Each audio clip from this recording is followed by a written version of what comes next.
मेरी गर्दन उसे छोड़ देनी पड़ी थी। अगर ना छोड़ता तो उसके अपने हाथ खतरे में पड़ जाते। मुझे उससे जवाबी हमले की तवक्को थी, मगर उसने जिस फुर्ती का मुजाहरा किया वो मेरे वहमो गुमान में भी नहीं था। मैं अभी जमीन से पूरी तरह उठ भी नहीं पाया था कि वो दोबारा गोया उड़ता हुआ मेरी तरफ आया। उसके इस हमले से मैं महज जबली तौर पर ही बच सका था, वरना दर हकीकत उसमें मेरा कोई कारनामा नहीं था। जगह की तंगी के बायस मैं अपने जोहर पूरी तरह दिखा भी नहीं सकता था। जॉन्स दूसरी तरफ वाली दीवार से टकराया था और मेरी समझ में ये बात अच्छी तरह से आ गई थी कि उसके साथ भरपूर मुकाबला किए बगैर बात बनेगी नहीं।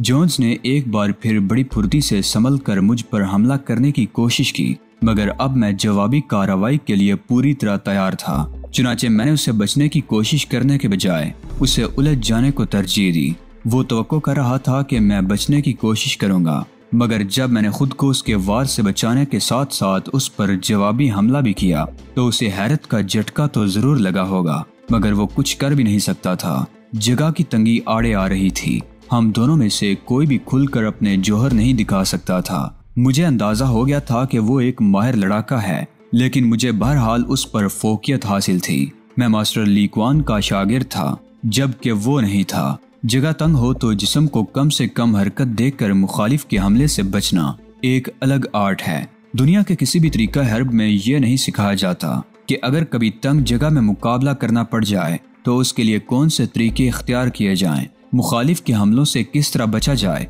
और उसे ज़ेर करने के लिए कौन कौन से दाव ज्यादा मौसर हो सकते हैं। हर फन हर्ब के कुछ उसूल होते हैं, और चूंकि हर फन नुमाइश का मतकाजी होता है और नुमाइश बगैर तमाशाइयों के मुमकिन नहीं होती, इसलिए यह लिहाज रखा जाता है कि कोई भी फन हर्ब मुहलकात की हदूद में ना दाखिल होने पाए। चूंकि बुनियादी मकसद नुमाइश होता है, इसलिए उसूल मुतय्यन कर लिए जाते हैं। मुकाबलों के लिए अखाड़े एरीना या रिंग का रकबा मुकर्रर होता है और इस रकबे को मद्देनजर रखते हुए तरबियत दी जाती है। गोया फन को महदूद कर दिया जाता है। यही वजह है कि अगर किसी लड़ाके को मखसूस जगह के सिवा कहीं और मुकाबला करना पड़ जाए तो वो अपने जौहर पूरी तरह नहीं दिखा सकता, और ख़ास तौर पर इस सूरत में कि मद्दे मुकाबिल भी कोई मामूली शख्सियत ना हो। जॉन्स ने मेरे बाएं कांधे पर ज़रब लगाने की कोशिश की थी, जिसे मैंने जरा सा तिरछा होकर नाकाम बना दिया, और उसके साथ ही साथ बाएं घुटने से उसके पेट पर ज़रब लगाई। जॉन्स के मुंह से दर्द में डूबी हुई एक करा निकली,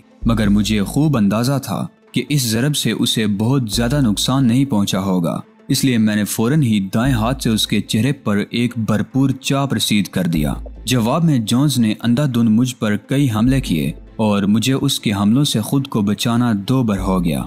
एक आध बार मैं उसकी जद में भी आया, मगर कोई वार भी कारी नहीं था। फिर मैं उसका एक हाथ अपनी गिरफ्त में लेने में कामयाब हो गया। हाथ गिरफ्त में आते ही मैंने उसके हाथ को पूरी कुव्वत से मरोड़ना शुरू किया। जॉन्स के चेहरे पर करब के तासुरात उभरे। उसने कुछ मुजाहमत करने की भी कोशिश की, मगर उसे घूमना ही पड़ा, और उसके घूमते ही मैंने उसकी कमर पर एक भरपूर लात रसीद की।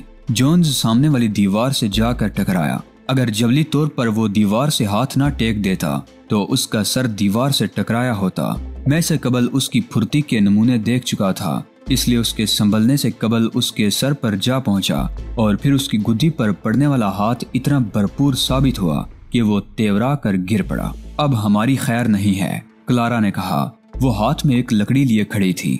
गालिबन उसका इरादा ये था कि मौका मिलते ही जॉन्स के सर पर वार करके उसे बेहोश कर देगी, मगर उसे इसका मौका ही नहीं मिला। देखते जाओ। मैं बाईं आंख दबाकर मुस्कुराया। अभी तो ये सिर्फ बेहोश हुआ है, जरूरत पड़ी तो। मैंने खामोश होकर गर्दन पर उंगली फेरी। मैंने तुमसे इसलिए तो मदद हासिल नहीं की थी कि तुम आबैल मुझे मार के मिस्दाक इन लोगों से उलझ जाओ, क्लारा ने गुस्सीले लहजे में कहा।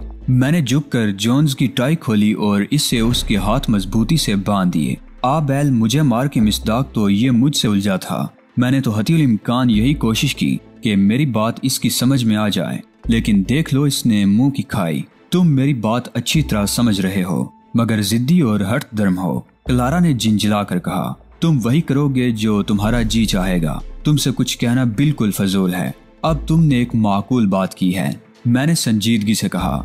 चलो इसे कमरे तक पहुंचवाने में मेरी मदद करो। क्लारा की मदद से मैंने जॉन्स को कमरे में पहुंचा दिया। उसे हमने लंबे वाले सोफे पर डाल दिया था। ये कम से कम आधे घंटे के लिए बेहोश हुआ है, मैंने कहा। लिहाजा तुम आधा घंटा पूरा होने से कबल इस कमरे से निकल जाना। कहीं ऐसा ना हो कि गौर से देखने पर तुम्हें पहचान ही ले।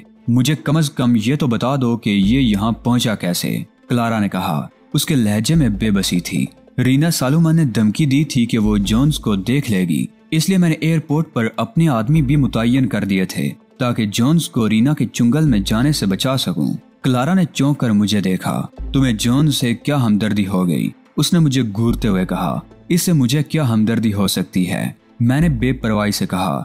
इस बहाने मैंने इसका एतमाद हासिल करने की कोशिश की थी जो नाकाम हो गई। क्लारा ने तलखी से कहा। एक रीना सालोमन ईगल्स के खिलाफ काम कर रही है तो तुम इसमें टांग क्यों अड़ा रहे हो, जबकि रीना हमसे ताउन पर भी आमादा है। दूसरे का सहारा उसी वक्त लेना चाहिए जब आदमी खुद बेबस हो जाए, और अभी एडम डी फ्लोक बेबस नहीं हुआ है। तुम अहमक हो, क्लारा ने दांत पीस कर कहा। इस तसादुम के बाद रीना भी हमारे खिलाफ हो गई होगी। उसके फरिश्तों को भी इल्म नहीं हो सकता कि उसका शिकार उड़ाने वाला मैं हूँ। मैंने मुस्कुराते हुए कहा। वो यही समझ रही होगी कि उसे ईगल्स के मुकाबले पर शिकस्त हुई है। इन दोनों के तसादुम में भी फायदा हमारा ही है। हम इस अफरा तफरी से फायदा उठाकर शी गुराय से निकल जाएंगे। मैं भी तो यही कह रहा हूँ, मैंने हंसकर कहा। इस वक्त रीना सालोमन अपने बाल नोच रही होगी। उसे ये शिकस्त उस वक्त होनी चाहिए थी जब मैं इंचार्ज थी। अब तो सारा क्रेडिट जोन्स को जाएगा। तुम अपना खून क्यों जला रही हो? ये देखो ना कि तुम्हारे एडम डी फ्लोक ने बैक वक्त 2 तंजीमों को जुल दिया है। एडम डी फ्लोक साहिब, मुझे अपना मुस्तकबिल खतरे में नजर आ रहा है। तुमने जोन्स का एतमाद हासिल करने की कोशिश की और पहले ही मरहले पर तुम्हें नाकामी का मुंह देखना पड़ा। जिंदगी सिर्फ कामयाबियों और कामरानियों का नाम नहीं होती क्लारा डियर, इसमें नाकामियां भी होती हैं। एक नाकामी का मतलब ये नहीं होता कि आदमी हमेशा ही नाकाम होता रहेगा। क्लारा बुनाए हुए अंदाज में कमरे से निकल गई। वो मेरे तर्ज फिक्र को समझने से आजिज थी, और क्यों न होती। वो यहूदी थी और मैं मुसलमान था। एक मुसलमान और एक यहूदी के तर्ज फिक्र में तो वैसे भी जमीन आसमान का फर्क होता है। उसकी जान पर बनी थी तो वो सिर्फ फरार हो जाने के दर पे थी। कल तक जब वो दूसरों के कत्ल के अहकामात सादिर किया करती थी तो उसे बिल्कुल भी अंदाजा नहीं होता था कि मकतूल पर क्या गुजरेगी।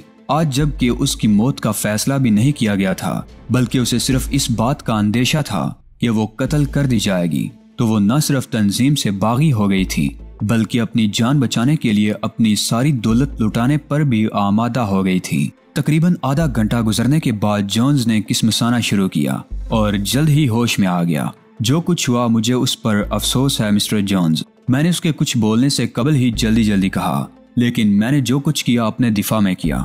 जोन्स ने उठकर बैठने की कोशिश की और मैंने आगे बढ़कर उसे बैठने में मदद दी। मेरे हाथ खोल दो, उसने भराई हुई आवाज में कहा। मुझे कोई एतराज नहीं है मिस्टर जोन्स, मैंने अपने लहजे में खुलूस पैदा करने की कोशिश करते हुए कहा, लेकिन मुश्किल ये है कि मैं यहाँ किसी किस्म की हंगामा आराई का मुतहम्मिल नहीं हो सकता। बेफिक्र हो, जोन्स ने धीमी आवाज में कहा। अब मैं ऐसी कोई हरकत नहीं करूंगा। मैंने बगैर कुछ कहे जोन्स के हाथ खोल दिए। अगरचे मुझे यकीन था कि वो अब मुझ पर हमला करने की कोशिश नहीं करेगा, ताहम मैं पिछले तजर्बे के पेश नजर मोहतात था। मुझे तुम्हारी सलाहियत पर बेइंतहा हैरत है, जोन्स ने टाई को गले पर बांधते हुए कहा। मैं इसे इत्तफाक भी करार नहीं दे सकता। तुम पूरी तरह मेरी गिरफ्त में आ चुके थे। अपनी इन्हीं सलाहियतों की वजह से एडम डी फ्लोक को कदर की निगाह से देखा जाता है। मैंने इनकसार का मुजाहिरा करते हुए कहा। क्लारा कहाँ है? जोन्स ने मुझे गौर से देखते हुए कहा। उसूली तौर पर मुझे रिसीव करने के लिए उसे खुद एयरपोर्ट आ जाना चाहिए था। प्रोग्राम यही था मिस्टर जोन्स, मैंने एक तवील सांस लेकर कहा। लेकिन ऐन वक्त पर मादाम को रीना सालोमन के बारे में कोई ऐसी इत्तला मिली कि उन्हें अपना प्रोग्राम तब्दील करना पड़ा और वो तमाम हिफाजती इंतजामात बालाए ताक रख कर मेरे साथ निकल खड़ी हुई। मुझे नहीं मालूम वो इत्तला क्या थी, लेकिन मेरा ख्याल है वो किसी किस्म का जाल था। मेरे इस ख्याल की वजह यह है कि हमें रास्ते में घेरने की कोशिश की गई थी। मैं बड़ी मुश्किल से जान बचाकर फरार हुआ, लेकिन मुझे नहीं मालूम मादाम क्लारा पर क्या गुजरी। मुमकिन है वो उन लोगों के हत्थे चढ़ गई हो, मुमकिन है बच निकली हो। मैं यकीन से कुछ नहीं कह सकता। क्या तुमने यही सुनाने के लिए मुझे अगवा कराया है? जोन्स ने एक एक लफ्ज पर जोर देते हुए कहा। जब से रीना सालोमन मंजरे आम पर आई है, उसने ईगल्स को जक पर जक दी है। मैंने जोन्स के लहजे का नोटिस लिए बगैर कहा। हमने हर तरह के जतन कर लिए मगर रीना सालोमन का बाल भी बीका नहीं कर सके। क्यों? जोन्स ने तंजिया अंदाज में कहा। क्या तुमने उस शख्स को नहीं पकड़ लिया था जो फिल्मों के बदले तुमसे रकम वसूल करने आया था? वो ईगल्स का ही आदमी था मिस्टर जोन्स। मैंने बड़े तहम्मुल से जवाब दिया। रीना सालोमन से उसका कतई कोई ताल्लुक नहीं था। मामूली से मुआवजे के एवज वो ये काम करने पर रजामंद हो गया था। उसे तो ये भी मालूम नहीं था कि वो किसके लिए और किसके खिलाफ काम कर रहा है।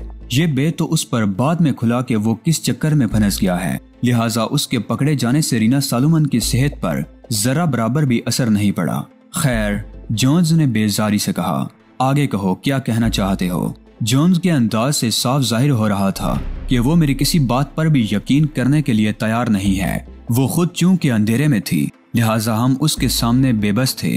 ये पहला मौका है कि हमारे हाथों उसको कोई जक उठाना पड़ी है। ओहो! जोन्स के लहजे में दिलचस्पी की रमक पैदा हुई और वो आगे की तरफ झुक गया। मैं तफसीलात जानना चाहूंगा। मुझे आपकी शी गुराए आमद का इल्म था मिस्टर जोन्स।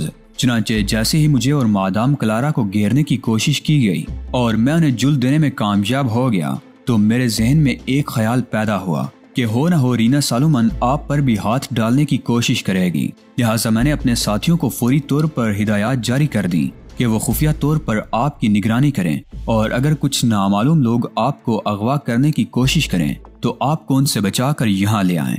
चुनांचे वही हुआ जिसका अंदेशा था। रास्ते में रीना सालोमन के आदमियों ने हमला किया और ईगल्स के वो तमाम आदमी मारे गए जो आपकी हिफाजत पर मामूर थे। इस मौका पर मेरी हिदायत के बमूजब मेरे आदमियों ने मुदाखलत की और आपको रीना सालोमन के आदमियों से बचाकर यहाँ ले आए। इस तरह रीना सालोमन को पहली हजीमत उठाना पड़ी। इसकी क्या वजह है कि उसके आदमियों ने ईगल्स के लोगों को तो मार दिया और तुम्हारे आदमियों को कुछ नहीं कहा? जोन्स ने चुभते हुए लहजे में कहा, मेरी समझ में इसकी जो वजह आती है वो ये है कि रीना सालोमन ईगल्स के हर आदमी से वाकिफ है, जबकि मेरे साथी उसके लिए अजनबी हैं। वरना मेरे साथी भी उसके आदमियों की नजरों में आ जाते और ईगल्स के आदमियों की तरह मारे जाते। जोन्स किसी सोच में डूब गया। फिर चंद लम्हे बाद बोला, तुम्हारे वो साथी कौन हैं? मैंने तो सुना है तुम्हारा कोई गिरोह वगैरह नहीं है। कोई गिरोह नहीं है मिस्टर जोन्स। मैं गिरोह बंदियों का कायल भी नहीं हूँ, लेकिन मेरे कुछ दोस्त हैं जो आड़े वक्तों में मेरी मदद कर देते हैं। मैंने तुमसे पूछा था वो लोग कौन हैं? जोन्स के लहजे में दुरुस्ती दर आई। मैं किसी को जवाब दे नहीं हूँ मिस्टर जोन्स, मैंने बेरुखी से कहा। मैं एक आजाद आदमी हूँ और जो लोग मेरी मदद करते हैं उनका तहफ़्फ़ुज़ करना मेरी जिम्मेदारी है। शी गुराए में ईगल्स को कभी किसी मुतहारब कुव्वत से वास्ता नहीं पड़ा, इसलिए यहाँ ईगल्स के जो लोग हैं वो कदरे कम बासलाहियत हैं। जोन्स ने मुझे घूरते हुए कहा, मुझे अंदाजा है कि तुम्हारे लहजे में जो अकड़ है इसकी वजह वो छोटी मोटी कामयाबियां हैं जो तुमने ईगल्स के मुकाबले में हासिल कर ली हैं। मेरा मशवरा है कि तुम अपनी खाल में रहने की कोशिश करो। मुझे अफसोस है मिस्टर जोन्स कि मैंने अपना वक्त बर्बाद किया। मैंने खुश्क लहजे में कहा, मुझे मालूम नहीं था कि तुम इस कदर आकिबत नाअंदेश आदमी हो, वरना मैं हरगिज तुम्हारी मदद करने के चक्कर में ना पड़ता। यही बात तो मैं भी जानना चाहता हूँ कि आखिर तुम्हें मेरी जात से या ईगल से इस कदर दिलचस्पी क्यों पैदा हो गई है? जोन्स ने जहर खुंद किया। मेरी दिलचस्पी दम तोड़ चुकी है मिस्टर जोन्स, मैंने हाथ उठाकर कहा। आइंदा तुम मुझे किसी मामले में भी मुदाखलत करते हुए नहीं देखोगे। अब तुम जा सकते हो। मेरी बात सुनकर जोन्स हंस पड़ा। तुम तो नाराज हो गए, उसने कहा। मैं तो मजाक कर रहा था। दर हकीकत मैं तुम्हारा एहसानमंद हूँ कि तुमने मुझे रीना सालोमन के आदमियों से बचा लिया। मैं चूंकि फजाई सफर करके आ रहा था, इसलिए मेरे पास उन लोगों से मुकाबले के लिए कोई हथियार भी नहीं था। मैं नाराज नहीं हुआ मिस्टर जोन्स, बल्कि मैंने एक बात की है। मैंने संजीदगी से कहा, आज ये बात तुमने कही है, कल कोई और कहेगा। मुझे किसी पागल कुत्ते ने नहीं काटा कि खामखा हर एक के सामने अपनी सफाइयां पेश करता फिरूं। माफ करना मिस्टर एडम, अगर तुम मेरी जगह होते तो तुम्हारा क्या रवैया होता? मादाम क्लारा एक जिम्मेदार खातून है। ईगल्स की मुकामी सरबराह की हैसियत से उन्होंने मुझे सख्त कसौटियों पर परखने के बाद ही मुझ पर एतमाद किया था। ईगल्स के बारे में तुम्हारी मालूमात तशवीशनाक हद तक ज्यादा हैं। तुम ईगल्स के मेंबर नहीं हो और किसी आम आदमी का इस हद तक बाखबर होना हमारे लिए बाइसे तशवीश है। मैं आम आदमी नहीं हूँ मिस्टर जोन्स, मैंने बुरा मानकर कहा। मैं दिलो जान से मादाम क्लारा के लिए काम कर रहा हूँ। आम आदमी से मेरी मुराद ये है कि तुम ईगल से बराह रास्त मुतालिक नहीं हो, और अगरचे जरूरत पड़ने पर हम ऐसे अफराद से भी काम ले लेते हैं जो हमसे मुतालिक नहीं होते, मगर उन्हें अपनी तंजीम से मुतालिक कुछ भी नहीं बताते। तुम्हारी इत्तला के लिए अर्ज है कि रीना सालोमन की मालूमात तो बहुत ही ज्यादा हैं, उसका तो ईगल्स से दूर का भी ताल्लुक नहीं है। मैं तो फिर ईगल्स के लिए काम कर रहा हूँ। रीना सॉलोमन के बारे में जो कुछ मैंने सुना है उसमें अफसाना ज्यादा मालूम होता है। इसके बावजूद कि उसके आदमियों ने तुम्हें एयरपोर्ट पर पहुंचते ही घेरने की कोशिश की और अगर मैं बरवक्त मुदाखलत ना करता तो इस वक्त तुम रीना के कब्जे में होते। ये तो तुम कह रहे हो ना, जोन्स ने कहा, लेकिन मैं तुम्हारी बात पर आंख बंद करके यकीन नहीं कर सकता। तो फिर तुम जाओ जोन्स, तुम्हें रीना सॉलोमन की ताकत का खुद ही अंदाजा हो जाएगा। शायद तुम्हें अपने चंद मराकज की तबाही का इल्म नहीं है। किसी जगह चोरी छिपे बम रख कर तबाही फैला देना कमाल की बात नहीं है। और वो जो उसने माइक्रो फिल्में उड़ाई हैं, मैंने चुभते हुए लहजे में कहा, उसके बारे में क्या कहोगे? वो फिल्में? जोन्स ने मुज़ीकाना अंदाज में कुछ कहना चाहा, मगर कुछ सोचकर उसने बात बदल दी। तुमने मुझे कोई नुकसान नहीं पहुंचाया मिस्टर फ्लोक, हालांकि तुम्हारे पास इसका मौका मौजूद था। इस एतबार से फिलहाल यही कहा जा सकता है कि मैंने जो रद्द-ए-अमल जाहिर किया वो मुनासिब नहीं था, लेकिन मैं यकीन से कुछ नहीं कह सकता। अभी तो मैं यहाँ पहुँचा हूँ, खुद तमाम हालात का जायजा लूंगा। अगर ये बात साबित हो गई कि तुम हमारे साथ मुखलिस हो तो मैं अपने तर्ज-ए-अमल की भरपूर तलाफी कर दूंगा। उसके थोड़ी ही देर बाद जोन्स चला गया। मैंने उसे यकीन दिलाया था कि कम से कम मेरे मकान की निगरानी नहीं हो रही, और उसने जवाब में कहा था कि अगर वो यहाँ से बाहिफाजत निकल गया तो आगे अपनी हिफाजत खुद करेगा। तुमने देखा, जोन्स के जाने के बाद क्लारा ने मुझसे कहा, जोन्स किस कदर मोहतात आदमी है। उसने तुम्हारी किसी बात पर यकीन नहीं किया। वो अहमक है। मैंने बेपरवाही से कहा, अब वो तफ्तीश करेगा और आखिरकार उसे मुझसे मुत्तफिक होना पड़ेगा। इस तरह हर एक का मुज़ीका मत उड़ाया करो। क्लारा चिढ़ गई। ऐसा लगता है जैसे तुम खुद को सुपरमैन समझते हो। तो क्या जोन्स को समझूं? मैंने मुज़ीकाना अंदाज में कहा, जो इंतहाई आसानी से मेरे काबू में आ गया। इस पर तो मुझे वाकई हैरत है। क्लारा बुड़बड़ाई। जोन्स ईगल्स के बासलाहियत तरीन लोगों में से एक है। दो मुकाबले में भी उसका कोई सानी नहीं है। तुम लोगों की नजर बहुत महदूद है। तुम्हारे पैमाने खुद साख्ता हैं। मुझे तो जोन्स में कोई गैर मामूली बात नजर नहीं आई। कुछ भी सही, लेकिन हो सके तो मेरी एक बात गौर से सुन लो और गिरा में बांध लो। क्लारा ने कहा, जोन्स इंतहाई कीना परवर आदमी है। वो तुमसे अपनी बेइज्जती का इंतकाम जरूर लेगा। मैंने उसकी कौन सी बेइज्जती की है? मैंने हैरत से कहा, तुमने उसे शिकस्ते फाश दी है। वो पहली फुर्सत में तुम पर चढ़ाई करने की कोशिश करेगा। तो फिर तुम क्या चाहती हो? मैंने क्लारा की आंखों में देखते हुए कहा, क्या हम ये जगह छोड़ दें? बिल्कुल। क्लारा ने इस बात में सर हिलाया। मेरा मशवरा तो यही है। तुम्हें जोन्स से उलझने की जरूरत ही नहीं थी। मैं सोच में पड़ गया।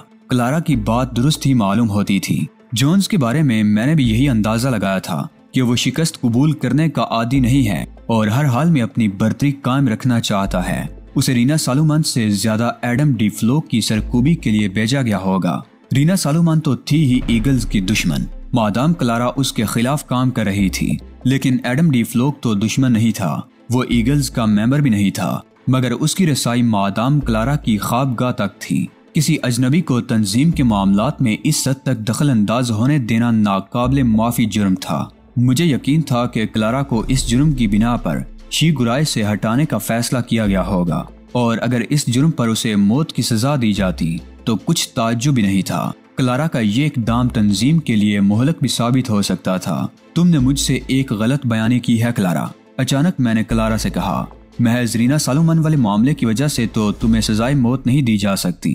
तुम्हारा क्या ख्याल है? क्लारा मुस्कुराई। मैं अपनी जान क्यों खतरे में महसूस कर रही हूँ? इसकी वजह रीना सॉलोमन नहीं बल्कि मैं हूँ। हाई कमान को शायद ये बात पसंद नहीं आई कि एक गैर शख्स ईगल्स में इस हद तक दखील हो जाए। तुम ठीक कह रहे हो, क्लारा ने मुस्तरिबाना अंदाज में कहा। अगरचे मुझसे ये बात कही नहीं गई, लेकिन मुझे यकीन है कि मुझ पर यही फर्द जुर्म आयद की जाएगी। सवाल यह है कि तुमने ऐसी हरकत की ही क्यों? क्या तुम्हें ये बात मालूम नहीं थी कि जो कुछ तुम कर रही हो उसका अंजाम क्या होगा? मैं जानती थी कि यह खतरनाक है, लेकिन मैं ये नहीं बता सकती कि वो कौन सी नामालूम कुव्वत थी जिसने मुझे तुम पर एतमाद करने के लिए मजबूर कर दिया। क्लारा ने बराई हुई आवाज में कहा, तुम शायद यकीन ना करो, लेकिन ये हकीकत है कि तुम्हारे लहजे में, तुम्हारे अंदाजो अतवार में मुझे एक अजीब किस्म की अपनायत का एहसास हुआ था।